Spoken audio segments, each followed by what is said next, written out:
A wani sabon salo mai dauke da salo na nishadi ta cikin shirin sharhin fina-finan Kannywood.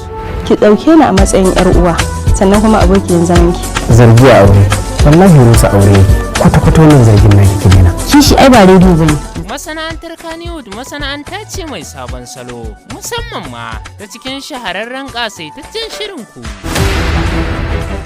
A yayin da ake ci gaba da daukan wannan shiri, masana'antar Kannywood ta zo muku da wani sabon salo, yayin da kai tsaye ake kawo muku abun da ke faruwa a bayan fage a yayin da ake ɗaukan shiri mai suna Tarko.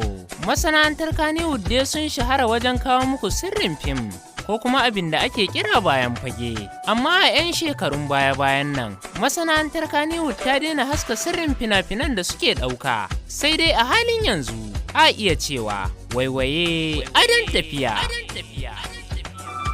Ba na bana tarko na Babex da kuma mai empire amma ga mandi da mutum da abokinmu mai empire ba Allah ya tashi empire nan taka. Sabuwar Kannywood da sabuwar empire Gazali ita ce da akwai mata wanda suka iya acting. Wallahi akwai wata wuce amma dai an yi wata ce. wallahi amma remember ne masiba ta ai ban kai mutumin da daga an bashi shawara yake daukawa. Duka a masana'antar ta Kannywood da nufin nishadantar da mai kallo.